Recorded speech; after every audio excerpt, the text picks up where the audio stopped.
মুসা নবী ডাক দেয়া বলে, বুড়িমা কত বছর তারা দুনিয়ার জমিনে হায়াত পায় বলো।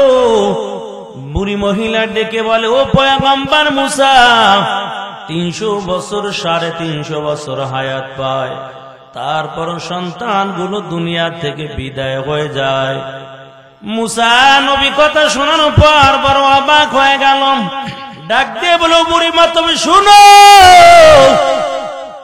300 বছর 350 বছর হায়াত পায়, আর তুমি বলো অকালে দুনিয়া থেকে বিদায় হয়ে যায়।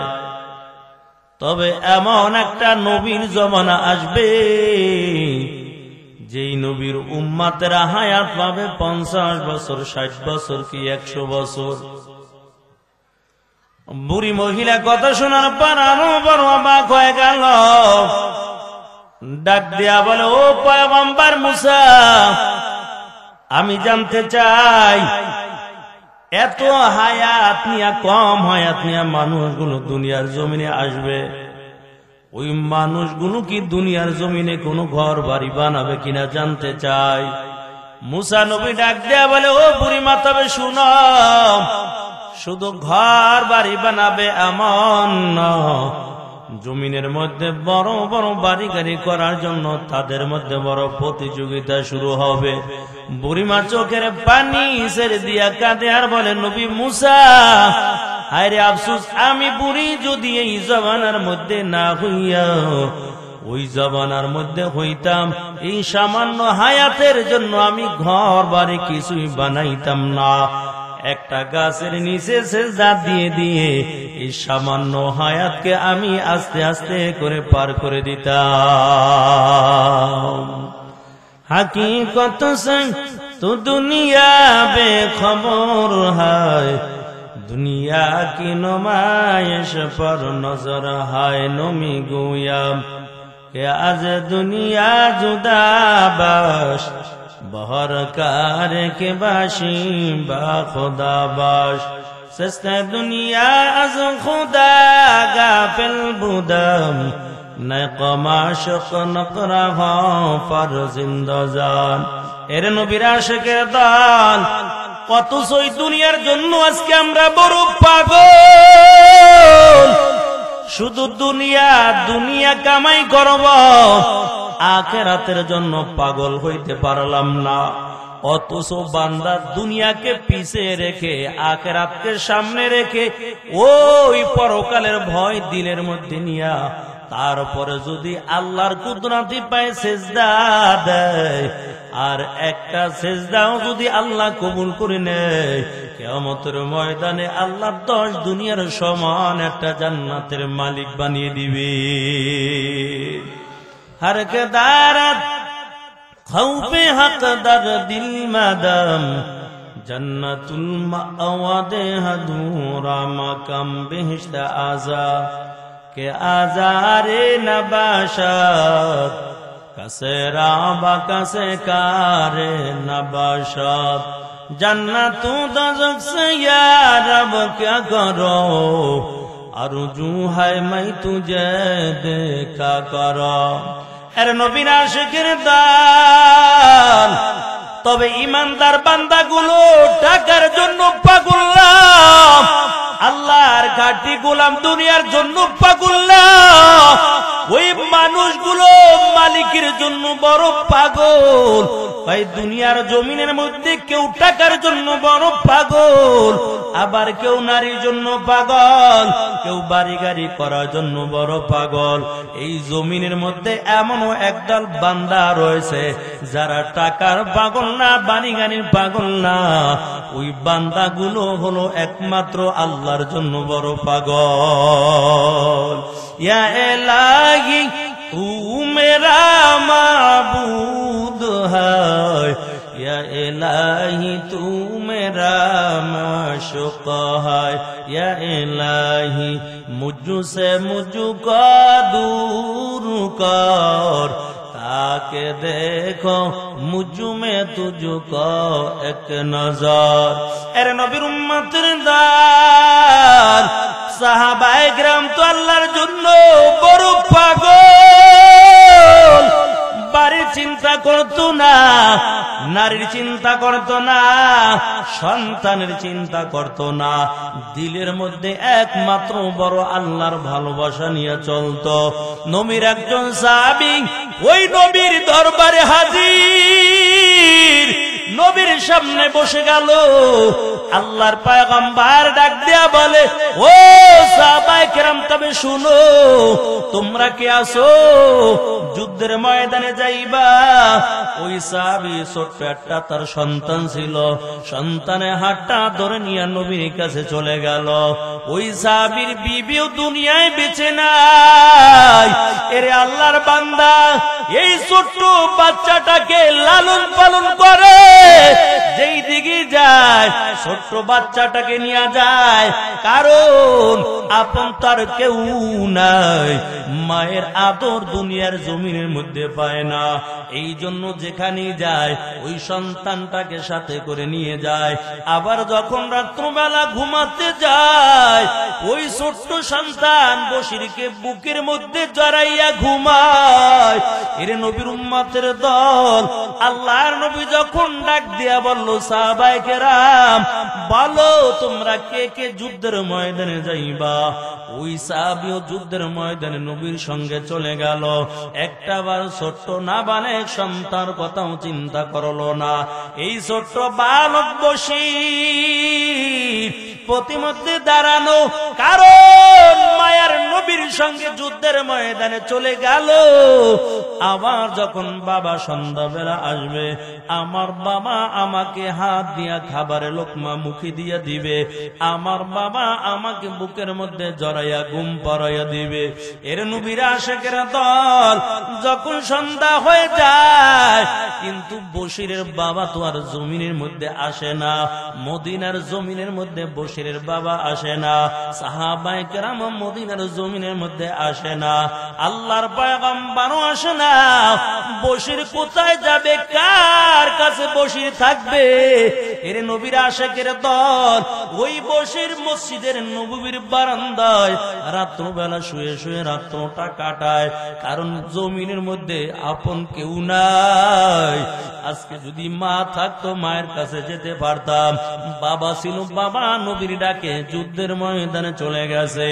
ওই বশির মদিনার মসজিদের নববীর বারান্দায় শুয়ে শুয়ে রাত্র কাটায়।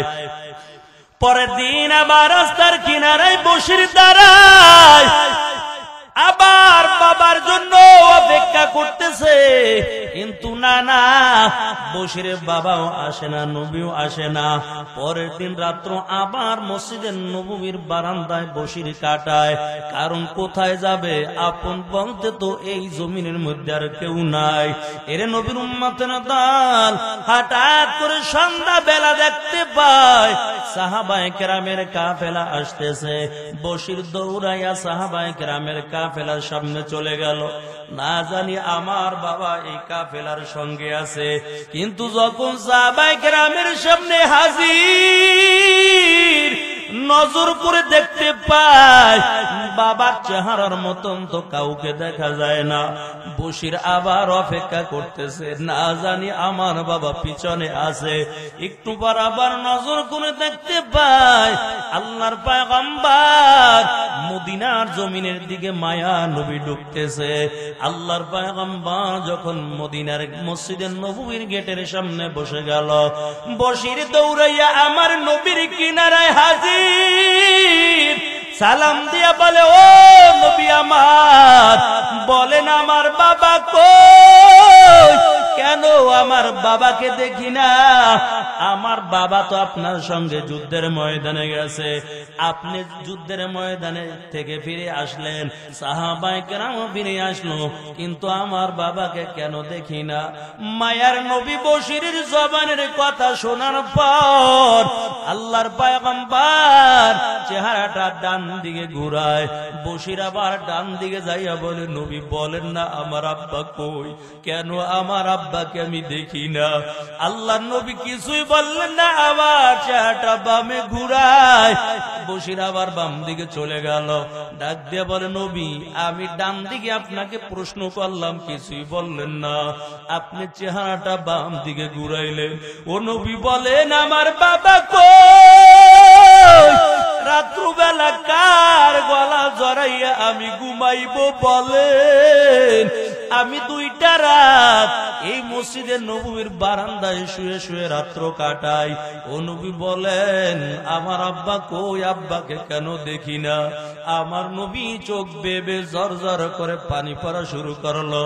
বসির আমার নবীর গলাটা জড়াইয়া ধরে, ও পয়গম্বর আমার বাবার কথা যখন বললাম আপনি কেন চোখ বেবে পানির ফোঁটা পড়তেছে? ও নবী বলেন আমার আব্বা কয়, আমার আব্বাকে কেন আমি মদিনার বুকে দেখি না? আমার নবী কিছুই বলতে পারে না। আমার নবী বসিরকে বুকের মধ্যে জড়াইয়া বলে, রে বসির শুনো, তোমার বাবাকে আর দুনিয়ার জমিনের মধ্যে দেখতে পারবা না। তোমার বাবার গলাটা জড়াইয়া আর তুমি কোনদিন রাত্রে ঘুমাইতে পারবা না, কারণ তোমার বাবা তো দুনিয়ার জমিনের মধ্যে বেঁচে নাই। ওই যুদ্ধের ময়দানে কাফের তীরের আঘাতে তোমার বাবা শহীদ হইয়া জান্নাতের মেহমান হয়ে গেছে। বসির এখন হাউ মাউ করে কান্না শুরু করে দিল। মায়ের নবী ডাক দেয়া বলে, রে বসির তুমি কেন কাঁদো বলো? তোমার কোনো চিন্তা করা লাগবে না, এখন থেকে আমি নবী নিজে তোমার বাবা হয়ে গেলাম। তারপর বসির কান্না থামায় না।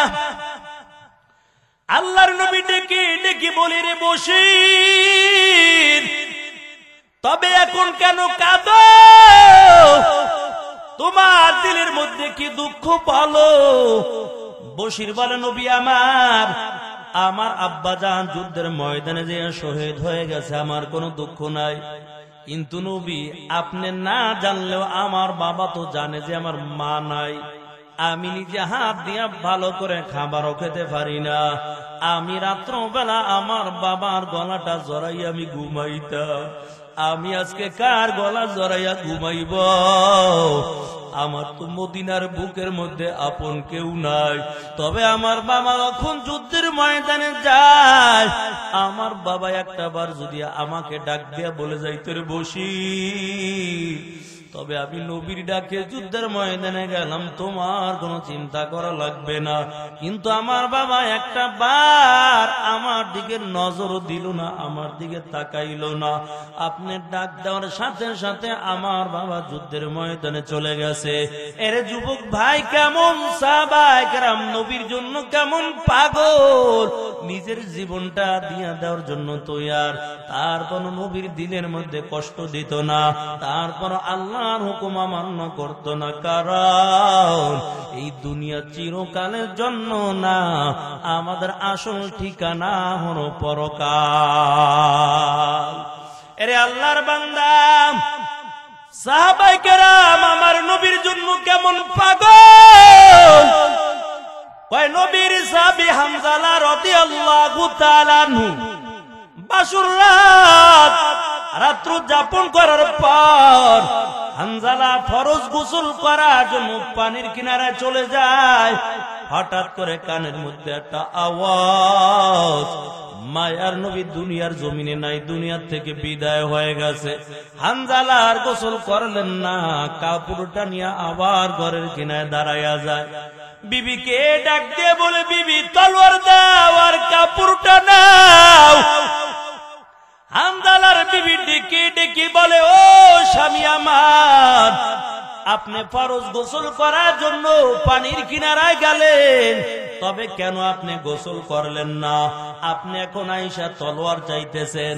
হামজালা 2টা চোখের পানি ছেড়ে দিয়া কাঁদে আর বলে, বিবি বল কার জন্য আমি গোসল করব? আমার নবী নাকি যুদ্ধের ময়দানে চলে গেছে, কাফের দল আমার নবীকে না জানি কতল করে দিয়েছে। এরে বিবি আমি কার মায়ায় পড়ে গোসল করব বলো? তাড়াতাড়ি তলোয়ার দাও, যুদ্ধের ময়দানে যাব। হামজালার বিবি ডাক দিয়ে বলে, স্বামী আমার বাসর রাত ভালো করে আপনার চেহারাটা আমি দেখতে পারি নাই, তবে যুদ্ধের ময়দানে যেতে আপনাকে আমি বাধা দিব না। আপনি একটু একটা বার ঘরের মধ্যে আসেন, ভালো করে একটু আপনার চেহারাটা দেখে লই, কারণ আমার দিলের মধ্যে সাক্ষী দেয় দুনিয়ার জমিনে আর বুঝি আপনার সঙ্গে দেখা হবে না, তবে পরকালে আমার স্বামী হামজালাকে যেন হাসর ময়দানে লক্ষ লক্ষ কোটি কোটি মানুষের মধ্যে হইতে যেন বেছে নিতে পারি। হানজালা ডাক দিয়া বলো, বিবি তবে শুনো, ঘরের মধ্যে আসার সুযোগ নাই, আল্লাহ যদি কবুল করে নেয় ওই জান্নাতের মধ্যে আল্লাহ পরিচয় করাইয়া দিবে। এরে বিবি তাড়াতাড়ি তলোয়ার দাও আর কাপড়টা নাও। ওই হানজালা তলোয়ার নিয়ে যুদ্ধের ময়দানে চলে যায়, কাফেরের মোকাবেলায় যুদ্ধ করতেছে। যুদ্ধ করতে করতে হানজালাও শহীদ হয়ে যায়। যুদ্ধটা যখন বন্ধ হয়ে গেল, আমার নবী সাহাবীদের ডাক দিয়ে বলে, সাহাবায়ে কেরাম একটু দেখো আমার কোন কোন সাহাবী দুনিয়া থেকে বিদায় হয়ে গেছে, তাদের লাশগুলো একত্রিত করে দাও, তবে তাদের কোনো গোসল দিবা না, কারণ এই রক্ত মাখা শরীর নিয়ে কিয়ামতের ময়দানে আল্লাহর সামনে দাঁড়িয়ে যাবে। ওই সাহাবীদেরকে কোনো গোসল দিও না, বিনা গোসলে তাদের কাফন দাফনের ব্যবস্থা করে দাও। এমন সময় একজন নারী আমার নবীর দিকে দৌড়ায় আর ডেকে ডেকে বলে, ও নবী আমার, সকলকে বিনা গোসলে আপনি কবর দিবেন, তবে হানজালাকে আপনি বিনা গোসলে কবর দিবেন না। আমার নবী বলে, কেন হানজালাকে বিনা গোসলে কবর দিতে বাধা দাও? হানজালা তোমার কি হয় বলো? ওই নারী ডাক দিয়া বলে, ও পয়গম্বর, হানজালা হলো আমার স্বামী, বাসরাত্রে রাত্র যাপন করার পর ফরজ গোসল করার জন্য পানির কিনারায় চলে গেল। যখন কানের মধ্যে একটা আওয়াজ, আপনি নবী দুনিয়ার জমিনে নাই, আমার স্বামী হানজালা আর গোসল করলেন না। হানজালা কাপড়টা ঘরের মধ্যে রাইখা তলোয়ার নিয়ে যুদ্ধের ময়দানে হাজির হয়ে গেছে। ও পয়গম্বর, হানজালার গোসলের ব্যবস্থা করে দেন। মায়ার নবী ডাক দিয়া বলে, সাহাবায়ে কেরাম একটু দেখো হানজালার লাশটা কোথায়, পানির ব্যবস্থা করো, গোসল দাও। সাহাবায়ে কেরাম ময়দানের মধ্যে হানজালার লাশটা খুঁজতেছে, কিন্তু হানজালার লাশটা পাইতেছে না। এমন সময় আল্লাহ জিব্রাইলকে পাঠাইয়া বলে, জিব্রাইল যাও আমার বন্ধুকে জানাইয়া দাও যে হানজালা দ্বীনের জন্য শহীদ হয়ে গেছে, যে হানজালা ইসলামের জন্য শহীদ হয়ে গেল। ওই হানজালার গোসল দুনিয়ার কোনো পানি দ্বারা হবে না, বরং হানজালার গোসল আসমানের ফেরেশতারা হাউজে কাউসারের পানি দিয়া করিয়ে দিয়েছে। এর নবীর উম্মতের দাল, সাহাবায়ে কেরাম নবীর জন্য কেমন পাগল। ঘরের মধ্যে খাবারও ছিল না, তারপর নবীর চেহারার দিকে তাকাইয়া থাকতে বড় ভালো লাগতো, কারণ একদিন আর 2 দিন না, 3 দিনের ক্ষুধা নিয়েও যদি মায়া নবীর চেহারার দিকে তাকাইত, সাথে সাথে পেটের ক্ষুধা নিবারণ হয়ে যাইত। ইমামুল আউয়ালিন আল আখিরিন বাহর সাদাকা রাহমাতাল লিল আলামিন সাইয়্যিদুল কাওনাইন খাতামুল মুরসালিন আখিরা মুদবুদ ফখরুল আউয়ালিন শাদা আজুদাশ রাহমাতাল লিল আলামিন মসজিদে ওশুদ হামারু ওয়া জমিন ওয়াম্মা আরসালনাকা ইল্লা রাহমাতাল লিল আলামিন। हम सिराते मुस्तफा दर तमामी हाले यूं कुन इत्तिबाए সুন্নাতে খৈরুল বাশার গিরে লাজম তাবুয়ামি আই ফেসার মোহাম্মদ আরবি হায়া নবী রাস্তে পেশোয়া মোহাম্মদ আরবি হায়া নবী রাস্তে পেশোয়া আলামা হুয়া উসকি पैदा से उजाला आलमा हुआ उसकी पैदा से उजाला এর নবীর উম্মতের দান ওই নবীর চেহারার মধ্যে কেমন মায়া আল্লাহ দান করেছে কয় নবীর একজন সাহাবী জাবের রাদিয়াল্লাহু তাআলা আনহু ঘরের মধ্যে ঠিক মতন খাবারের ব্যবস্থা ছিল না আমার নবী সাহাবায়ে কেরামদেরকে নিয়ে দ্বীনের কাজ করিয়া আল্লাহর পয়গম্বর মসজিদে নববীর মধ্যে বসে গেল নবীর সাহাবী জাবের আবার দৌড়াইয়া মসজিদে নববীতে চলে যায় নজর করে দেখতে পায় আমার নবীর চেহারাটাও বড় শুকনা দেখা যায় জাবের ডাক দিয়া বলে পয়গম্বর আপনার চেহারা বড় শুকনা দেখা যায় বলেন আপনি কি খাবার খান নাই আল্লাহর নবী ডেকে বলে ওরে জাবের তবে শুনো শুধু আমি একা নয় এই 70 থেকে 72 জন সাহাবী 3 দিন পর্যন্ত খাবার খায় না জাবের আবার দৌড়াইয়া বাড়ি চলে গেল বিবিকে ডাক দিয়ে বলে বিবি তবে শুনো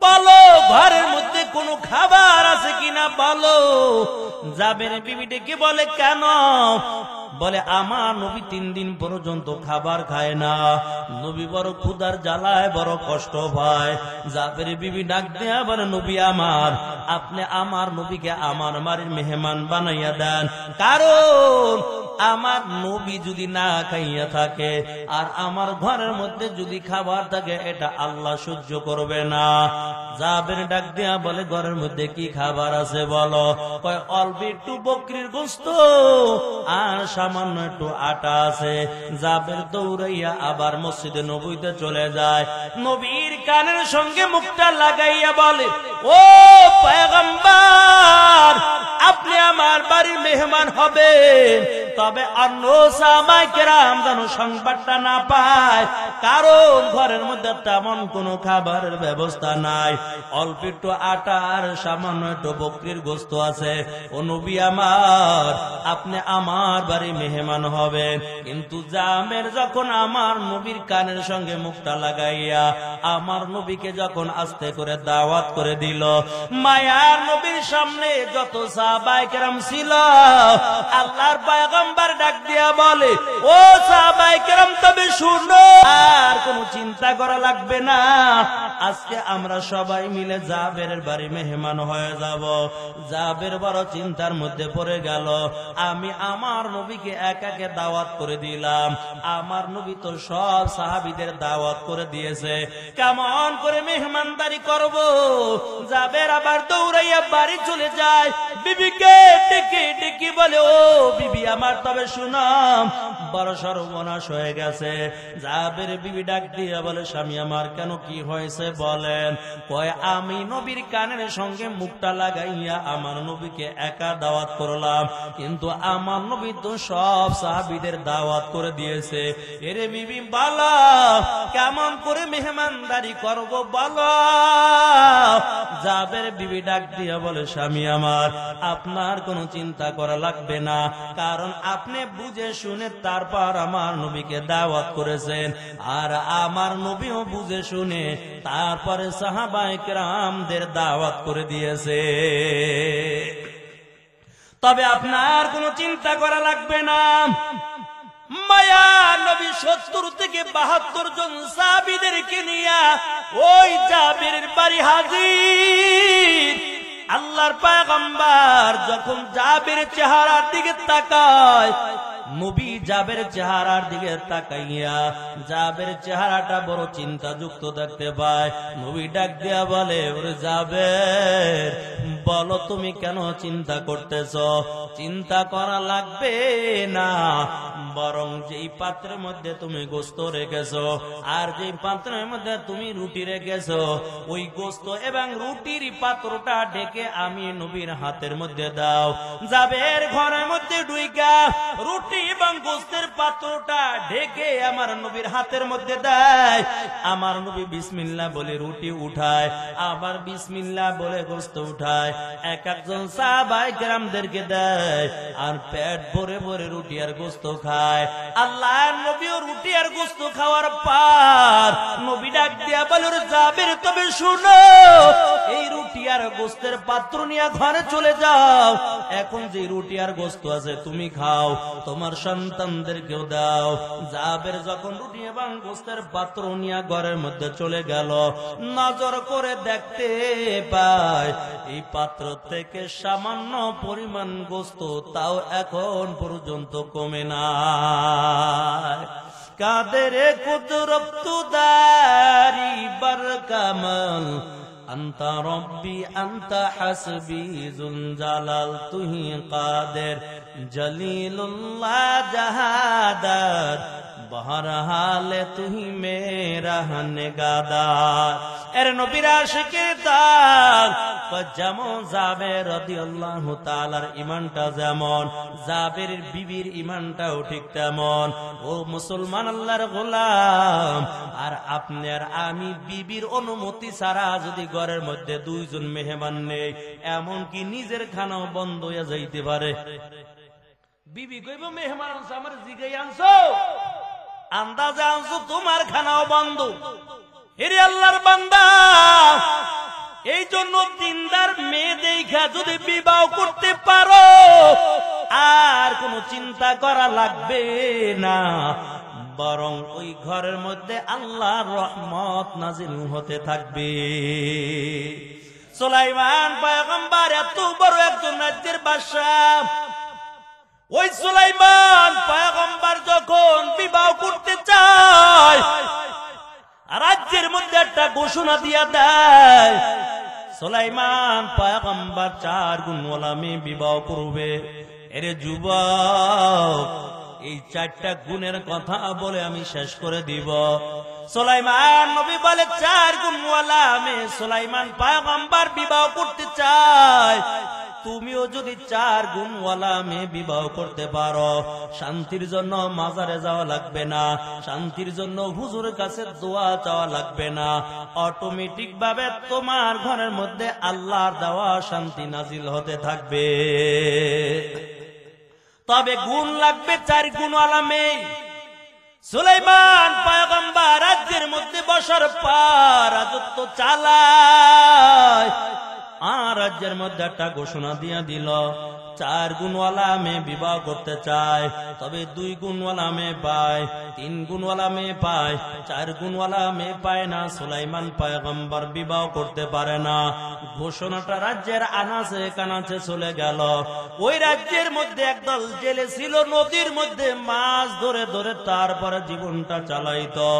আওয়াজটা যখন জেলের কানের মধ্যে চলে গেল, ওই জেলে বাড়ি যাইয়া বিবির সঙ্গে পরামর্শ করলো, রে বিবি শোনো, এই রাজ্যের বাদশা সুলাইমান পয়গম্বর 4 গুণওয়ালা মেয়ে বিবাহ করতে চায়, তবে আল্লাহ আমাকে সুন্দরী রূপসী একটা মেয়ে দান করেছে। আমার মনে হয় আমার মেয়েটার মধ্যে আল্লাহ 4টা গুণ দান করেছে। তবে বিবি শুনো, আমি সুলাইমানের কাছে বিয়ার প্রস্তাবটা নিয়ে যাইব, বিয়ার প্রস্তাব সুলাইমানের কাছে পাঠাইব। এই 4 গুণওয়ালা মেয়ে যদি সুলাইমানের কাছে বিবাহ দিতে পারে, আমার আর নদীর মধ্যে মাছ ধরা লাগবে না। জেলের বিবি ডাক দেয়া বলে, ও স্বামী আমার, তবে আমরা তো বড় গরিব, এটা সুলাইমান নবী কোনোদিন মেনে নিবে না। না, সুলাইমানের কাছে বিয়ার প্রস্তাব নিয়ে যাওয়ার দরকার নাই। জেলেও চিন্তা করলো, আসলে তো কথা সত্য, কিন্তু আওয়াজ যখন মেয়ের কানের মধ্যে চলে যায়, মেয়েটা ডাক দিয়া বলে, মা, কোনো চিন্তা করা লাগবে না, কারণ সুলাইমান 4 গুণওয়ালা মেয়ে বিবাহ করতে চেয়েছে, আমার মধ্যে আল্লাহ তাআলা 4টা গুণ দান করেছে। তবে মা ওই যে আল্লাহ সুলাইমানকে নবুয়তি দান করেছে, টাকার মালিক বানাইল, ওই আল্লাহ যদি চায় সুলাইমানকে গরিব বানাইয়া আমাকে টাকার মালিক বানাইয়া সুলাইমানের বিবি হিসাবে কবুল করে নিতে পারে। আল্লাহ দোয়া কবুল করে ভালাইছি। কারণ যখন কোন বান্দা খাটি ভাঙা দিল নিয়ে মালিকের কাছে যাবে, আল্লাহ তখন হাত দুইটা খালি ফিরাইয়া দেয় না। কিন্তু মেয়েটা একটা চিঠি লেখা সুলাইমানের কাছে পাঠায়, ও পয়গম্বর সুলাইমান, আপনি 4 গুণওয়ালা মেয়ে বিবাহ করতে চেয়েছেন, আমার মধ্যে আল্লাহ তাআলা 4টা গুণ দান করেছে, তবে আপনি যদি চান আপনি আমাকে বিবাহ করতে পারেন। সুলাইমান পয়গম্বর চিঠিটা পাওয়ার পর সব মন্ত্রীদেরকে ডাকলো, সবাইকে ডেকে হাজির করে বলে, দেখো এই মেয়েটার বাড়ি কই, মেয়েটার ঘর কই, আমি 4 গুণওয়ালা আমি বিবাহ করতে চাইলাম, এই মেয়েটার মধ্যে আল্লাহ 4টা গুণ দান করেছে, দেখো মেয়েটার বাবার নামটা কি, কোন এলাকার মধ্যে মেয়েটা বসবাস করে, এই মেয়েটাকে আমি বিবাহ করতে চাই। একজন মন্ত্রী দাঁড়াইয়া বলে, ও বাদশা মহারাজ, কেমন করে আপনি বিবাহ করবেন বলেন, কারণ এটা তো একটা জেলের মেয়ে, এই মেয়ের বাবা এত নদীর মধ্যে মাছ ধরে ধরে জীবনটা চালায়, আপনি তামাম দুনিয়ার বাদশা হইয়া কেমন করে একটা জেলের মেয়েকে বিবাহ করবেন, এটা কোনোদিন সম্ভব না। এরে আল্লাহর বান্দা সুলাইমান পয়গম্বর চিন্তা করলো, আসলে তো কথা সত্য, এই চিন্তা করিয়া বিয়ার প্রস্তাবের চিঠিটা ছিঁড়ে টুকরা টুকরা করে জমিনের মধ্যে ফালাইয়া দেয়। কাজটা আল্লাহর কাছে বড় পছন্দ হয়ে যায়। আল্লাহ বলে, পয়গম্বর সুলাইমান, ক্ষমতা দান করলাম আমি আল্লাহ, কেন আপনার দিলের মধ্যে এমন ভাবটা চলে আসলো? কিন্তু খবরটা যখন মেয়ের কানের মধ্যে চলে যায়, মেয়েটা 2 রাকাত নামাজ আদায় করার পর আল্লাহর কাছে হাত 2টা বাড়াইয়া দোয়া করার পরে, মালিক সুলাইমানকে টাকার মালিক বানাইছো তুমি, আর গরিব বানাইছো আমাকে, আয় আল্লাহ এটাও তো তুমি বানাইছো, আয় আল্লাহ তবে তোমার কাছে আমি দোয়া করলাম, সুলাইমান যে আমার বিয়ার প্রস্তাবের চিঠিটা ছিল, আয় আল্লাহ তুমি সুলাইমানকে গরিব বানাইয়া আমাকে টাকার মালিক বানাইয়া সুলাইমানের বিবি হিসাবে কবুল করে নাও। আল্লাহ তাআলা দোয়াটা কবুল করে নিয়েছেন। ওদিক থেকে সুলাইমান পয়গম্বরের উপর আল্লাহর পরীক্ষা শুরু হয়ে যায়। আল্লাহর এমন পরীক্ষা শুরু হয়, কেমন পরীক্ষা? এক এক নবীকে এক একটা মুজিজা দিয়েছিল, আখিরি নবীকে মুজিজা দান করেছে। মূসা নবীকে আল্লাহ মুজিজা দিয়েছে হাতের মধ্যে লাঠি, আর সুলাইমান নবীকে মুজিজা দিয়েছিল হাতের মধ্যে একটা আংটি। এই আংটির উপর আল্লাহ তাআলার পরীক্ষা শুরু হয়ে যায়।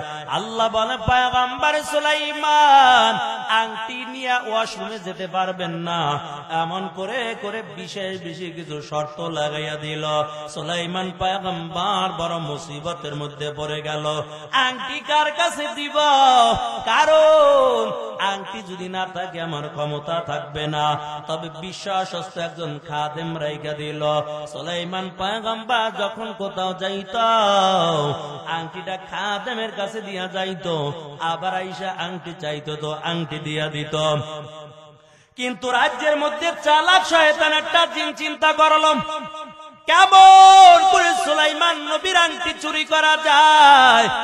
আংটিটা যদি চুরি করা যায়, সুলাইমান পয়গম্বরে আর কোনো ক্ষমতা থাকবে না, সব ক্ষমতার মালিক আমি হয়ে যাব।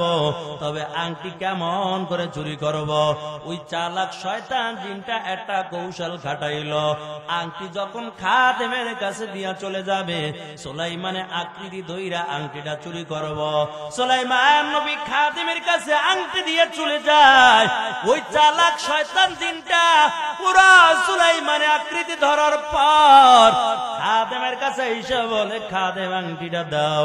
আংটি চাইছে তো সুলাইমান মনে কইরা আংটি দিয়া দিছে। আংটিটা যখন চালাক শয়তান জিনটা হাতের মধ্যে নিল, ডাক দিয়া বলে, খাদেম তোমার পথে তুমি যাও, আমার আর খাদেম টাদেম লাগবে না। তবে শুনো, এই রাজ্যের মধ্যেও কিন্তু একজন নকল সুলাইমান বের হয়ে গেছে, দেখতে কিন্তু আমার মতো দেখা যায়। ওরে যেই জায়গায় পাইবা ওই জায়গায় সাইজ করবা, নইলে বেজাল লাগবে। এই কথা বলে ওই চালাক শয়তান জিনটা আংটি নিয়ে সিংহাসনে বসে গেল। সিংহাসনের মধ্যে বসার পর আবার রাজ্যের মধ্যে একটা ঘোষণা দিয়া দিল, এই রাজ্যের মধ্যে একজন নকল সুলাইমান বের হয়ে গেছে, দেখতে কিন্তু আমার মতন দেখা যায়। পরে দুনিয়ার জমিনে রাখা যাবে না, মাইরা দুইরা সাইজ করে তারপরে দূরে ফালাই দইব, না হয়তো বেজাল লেগে যাবে। এমন একটা ঘোষণা দেওয়ার পর ওদিক থেকে সুলাইমান নবী আবার যখন খাদেমের কাছে আসলাম, খাদেমের কাছে এসে কয়, খাদেম আংটিটা দাও। খাদেম কয়, কি এর আংটি দিমু? সুলাইমান আংটি তো সুলাইমান নিয়ে গেছে, তুমি কি? আমি তো সুলাইমান, আমার ছিল না। ও তাহলে তুমি তো নকল সুলাইমান, আমাকে ধোঁকা দেওয়ার জন্য আসছো, আমাকে তুমি ধোঁকা দিতে পারবা না। সুলাইমানের আংটি নিয়ে সিংহাসনে সুলাইমান পয়গম্বর বসে গেছে। সুলাইমান নবী বলে, হায় রে, বড় সর্বনাশ বুঝে হয়ে গেল, কারণ আমার হাতে যদি আংটি না থাকে আমার কোনো ক্ষমতা নাই। আবার সুলাইমান নবী দৌড়াইয়া রাজ দরবারে চলে গেল। নজর করে দেখতে পায় একটা চালাক শয়তান, একটা জিন আংটিটা হাতের মধ্যে নিয়ে তার রাজত্ব চালায়। আংটি এখন জিনের শয়তানের হাতে, সব মানুষগুলো জিনের শয়তানের কথাই শুনে। ওদিক থেকে সুলাইমান নবী যখন রাজ দরবারে হাজির হয়ে যায়, ওই চালাক শয়তান জিনটা ডাক দিয়া কয়, দেখ নকল সুলাইমান আইছে, ওরে ভালো করে হাতে পায়ে বেঁধে শত শত মাইল দূরে ফালাইয়া দাও। ভালো করে হাতে পায়ে বেঁধে শত শত মাইল দূরে তারপর নদীর কিনারায় ফালা। ওই জেলে মাছ ধরার পর আবার যখন বাড়ির দিকে রওনা হয়ে যায়, নজর করে দেখতে পায় এত সুন্দর ফুটফুটে চেহারার অধিকারী একটা যুবক এমন করে রাস্তার কিনারায় পড়ে আছে। জেলে ডাক দিয়ে বলি, রে যুবক, কোথায় তোমার বাড়ি, কোথায় তোমার ঘর? তবে আমি কিছুই জানি না, এমন অবস্থাটা তোমার কেন? সুলাইমান নবীর নামের পরিচয়টা দেয় না। ডাক দেয়া বলেন, ভাই তবে আমি বড় অসুস্থ, যদি তোমার মনে চায় একটু বাড়ি নিয়ে সেবা যত্ন করে সুস্থ করে দাও। জেলে যুবককে নিয়ে বাড়ি চলে গেলাম। সেবা যত্ন করার পর সুলাইমান নবীও সুস্থ হয়ে যায়। একদিন জেলে ডাক দিয়া বলে, যুবক তবে কোথায় তোমার বাড়ি, কোথায় তোমার ঘর? আমার কিছুই জানা নাই, তবে শোনাও, তুমি যদি চাও আমার সঙ্গে নদীর মধ্যে মাছ ধরতে যাইবা, কারণ আমি গরিবের সন্তান, আমি নদীর মধ্যে মাছ ধরে ধরে জীবনটা চালাই। সুলাইমান নবী চিন্তা করলো, যাওয়ার তো আর কোনো জায়গা নাই, মাছ ধরার জন্য সুলাইমান পয়গম্বর রাজি হয়ে গেল। তবে যেদিন সুলাইমান নবী জেলের সঙ্গে মাছ ধরার জন্য নদীর মধ্যে চলে যায়, অন্য দিনের তুলনায় ওই দিন ডবল মাছ পেয়ে যায়। এর টাকাওয়ালার দল, টাকার মালিক হইছ, তবে বড় অহংকারী করবা না, বড় বাপ নিয়ে চলবা না, গরিবের উপর জুলুম করবা না। কারণ তুমি কি জানো, এই গরিব বান্দাগুলো কিয়ামতের ময়দানে বড় লোকের 500 বছর আগে জান্নাতের মেহমান হবে। এরে আল্লাহর বান্দা, ওদিক থেকে সুলাইমান পয়গম্বর মাছ ধরতেছে, আর মেয়েটা প্রতিদিন রাত্রে আল্লাহর কাছে দোয়া করে আর বলে, মালিক সুলাইমানের বিবি হতে চাইলাম, আয় আল্লাহ বিয়ার প্রস্তাবে সিটিটা ছিঁড়ে টুকরা টুকরা করে জমিনের মধ্যে ফালাইলো। আয় আল্লাহ তোমার কাছে দোয়া করলাম, ওই সুলাইমানকে গরিব বানাইয়া আমাকে টাকার মালিক বানাইয়া সুলাইমানের বিবি হিসাবে কবুল করে নাও। আল্লাহ তো দোয়াটা কবুল করে ফেলাইছে, তবে বিয়ে শাদী হবে সামনে। এই বিয়ে শাদীর পড়াইয়া খালি মনোযোগ দিয়ে দেবেন ইনশাআল্লাহ। থাকবেন না ভাববেন? কষ্ট হয়নি আবার আপনাদের? আরে আল্লাহর বান্দা, এমন করে করে দিন যায়, রাত্র যায়, মাছ ধরে ধরে তারপর জীবনটা চালায়। একদিন জেলে ডাক দেয়া কয়, রে যুবক, তবে তুমি যদি আমার বাড়ি থাকো, আমার সঙ্গে মাছ ধরে ধরে জীবনটা চালাইবা, মাসের শেষে তোমাকে কিছু হাদিয়া দিয়া দিব। সুলাইমান নবী চিন্তা করলো, কারণ রাজি হয়ে যায়, যাওয়ার কোনো জায়গা নাই, আমার হাতের মধ্যে আংটিও নাই আর ক্ষমতাও নাই, আর কোথায় যাব? রাজ্যের সবাই জানে এখন আমি নকল সুলাইমান। এই জন্য এই বাড়িতে মাছ ধরার জন্য রাজি হয়ে গেল। মাছ ধরতেছে, তবে কোনদিন খালি হাতে ফিরে না। যেদিন মাছ ধরতে যায় ওদিন মাছ পেয়ে যায়। তবে জেলে ছিল খুব দিনদার নামাজি আল্লাহর বান্দা। জেলের আর বুঝতে বাকি নাই, এটা সাধারণ কোনো মানুষ হবে না, এটা খাঁটি একজন জান্নাতি বান্দা হবে। এমন করে করে মাছ ধরে ধরে জীবনটা চালায়। কিতাবের মধ্যে লেখে 1 বছর হয়ে যায়। একদিন জেলে ডেকে বলে, রে যুবক, 1 বছর তুমি আমার বাড়ি থাকো, আমার সঙ্গে মাছ ধরে ধরে জীবনটা চালাও, তবে শোনাও, আমার যে সুন্দরী একটা রূপসী মেয়ে আছে, তুমি দেখছো নি? সুলাইমান নবী কয়, না না, কোনদিন তার কণ্ঠের আওয়াজও আমি শুনি নাই, এমনকি কোনদিন তার পরনের কাপড়টাও আমি দেখি নাই। ওই জেলে ডাক দিয়া বলে, এরে যুবক, তবে আমাকে আল্লাহ এত সুন্দর রূপসী একটা কন্যা সন্তান দান করেছে, এটা বালেগা হওয়ার পর বেগানা কোন পুরুষ তার এমনকি কণ্ঠের আওয়াজও শুনতে পায় না। তবে যুবক, তুমি যদি রাজি হও, আমার মেয়েটা আমি তোমার সঙ্গে বিবাহ দিতে চাই।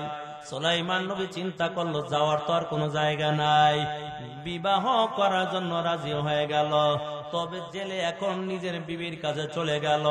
ডাক দিয়া বলে, রে বিবি, শুনাম, তোমার মতামত জানতে চাই, তোমার কি ধারণা?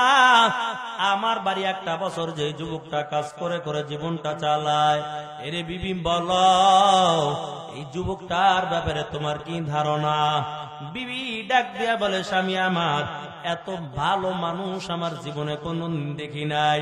জেলে ডেকে বলি, রে বিবি, তুমি শুনো, তুমিও বলছো ভালো, আমিও তো দেখলাম ভালো, তবে আমার দিলের মধ্যে বড় একটা আশা, আমার সুন্দরী মেয়েটা যদি এই ছেলের সঙ্গে বিবাহ দিতে পারতাম, আমার জীবনটা বড় ধন্য হয়ে যাইত।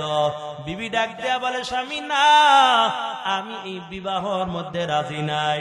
জেলে ডাক দেয়া বলে, বিবি কেন? তুমিও তো বলছো ভালো, আমিও দেখলাম ভালো, তাহলে মেয়েটা বিবাহ দিতে চাই। ওই জেলের বিবি ডাক দেয়া বলে, স্বামী আমার, আমি তো টাকাওয়ালা দেইগা বিবাহ দিব, আমি তো গরিবের সন্তানের কাছে বিবাহ দিব না। এরে আল্লাহর বান্দা, দুনিয়ার জমিনের মধ্যে নারীদের মধ্যে 2টা জিনিসের লোভ বেশি থাকে। একটা হলো টাকার জন্য তারা বড় পাগল, আর একটা হলো স্বর্ণের জন্য তারা বড় পাগল।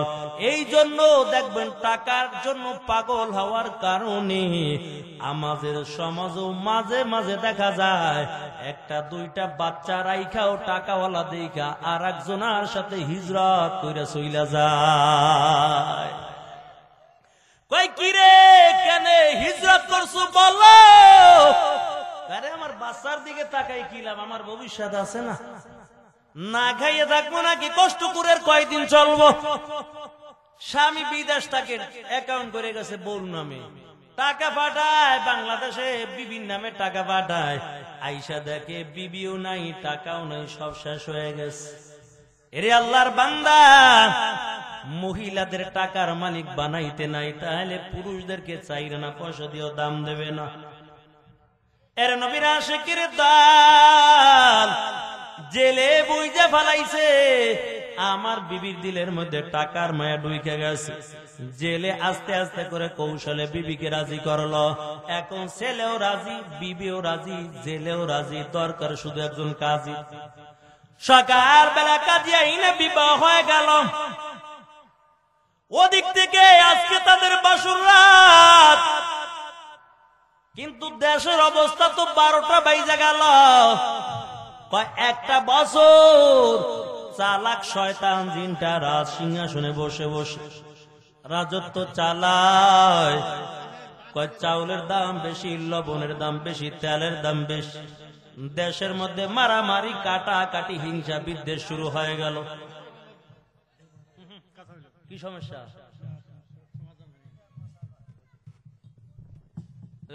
মানুষ রে,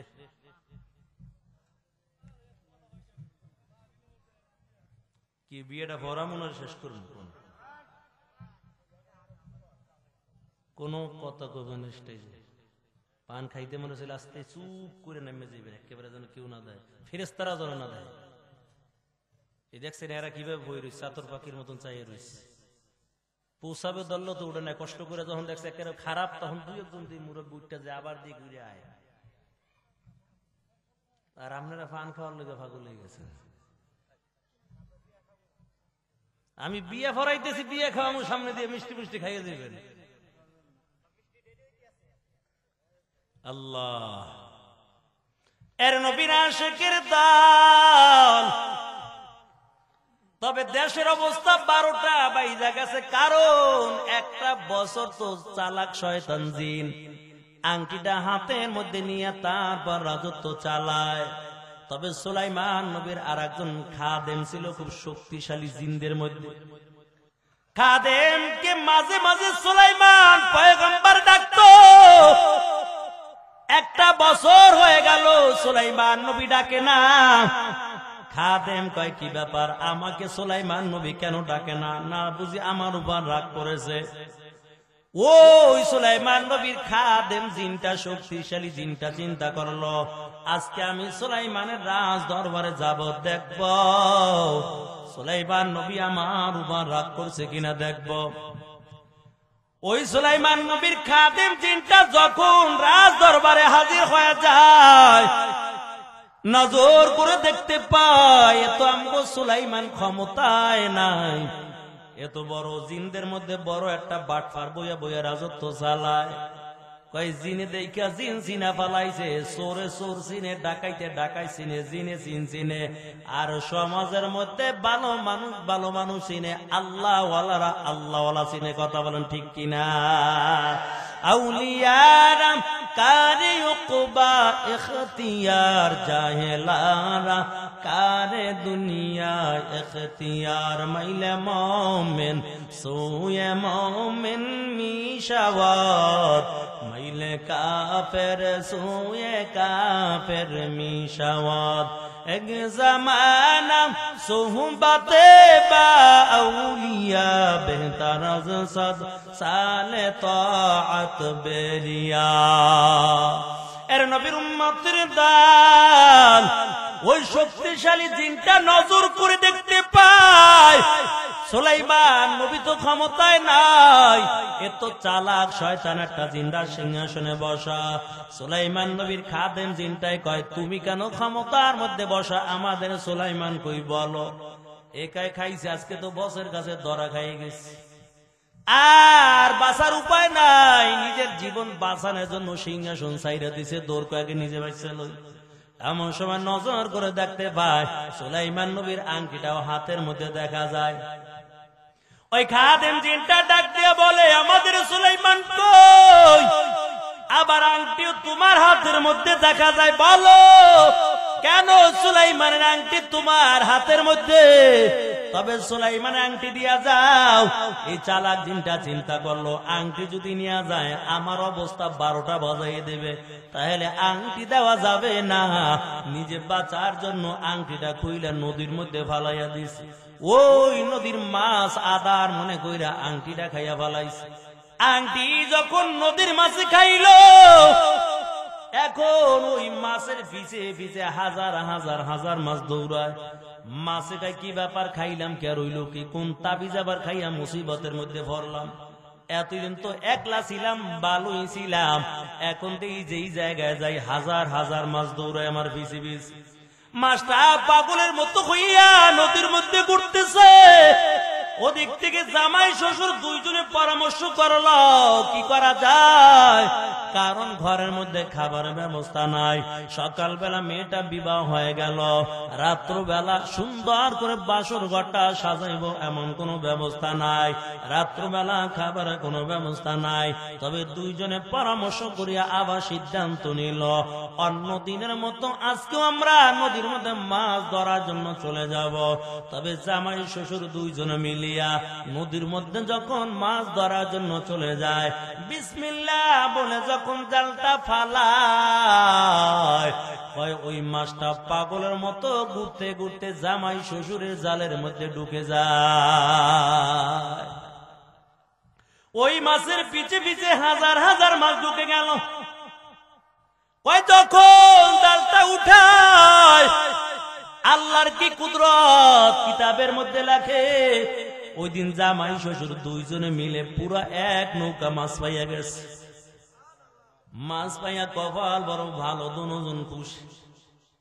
জেলে বড় মাছটা আলাদা কইরা রাইখা দিছে, বাকি মাছগুলো বিক্রয় করার পর দামি দামি মালামাল নিয়ে বাড়ির দিকে আইতেছে। ওদিক থেকে বিবিও নজর দিয়া দেখে কি ব্যাপার, যে দুজন তো হাসি খুশি দেখা যায়, ভালোই দেখা যায়। জেলের বিবি ডাক দিয়া বলে, ও স্বামী আমার, কেন তোমার চেহারার মধ্যে এত খুশি খুশি লাগে? জেলে ডাক দিয়া কয়, বিবি আর কইও না। কয় কি হইছে? কয় মেয়েটা বিবাহ দিলাম সকালবেলা, দুবার বেলা মাছ ধরতে গেলাম, এক নৌকা মাছ পাইছি। বিবি কয়, তাহলে মাইয়াটা আরো আগে বিয়া দিল না কেন? তাহলে তো এতদিন বড় টাকার মালিক হয়ে যাইতাম। জেলে কয়, তোমার তো বড় কষ্ট করে রাজি করেছি, তুমি তো রাজি ছিলে না। জেলের বিবি ডাক দিয়ে কয়, এই ছেলের কপাল যে এত ভালো, আমার আগে তো জানা ছিল না। এই ছেলের কপালটা যে এত ভালো, তবে আগে যদি জানতাম মেয়েটা আরো আগে বিয়া দিয়া টাকার মালিক হয়ে যাইতাম। ওই যে বলেছিলাম নারীদের মধ্যে দুইটা জিনিসের লোভ বেশি, এক নাম্বার হলো টাকার লোভ, দুই নাম্বার হলো স্বর্ণের লোভ। স্বামীরাতে টাকা হইলে খুব আমার আংটি বানাই দাও, নাহলে চেইন বানাই দাও। স্বর্ণ পড়তে তারা খুব ভালো লাগে তাদের কাছে, আর দিবেন না যে এমন না। কয় স্বামীও চাকরি করে, ম্যাডামও চাকরি করে, দুইজনে বাম্পার কামায়।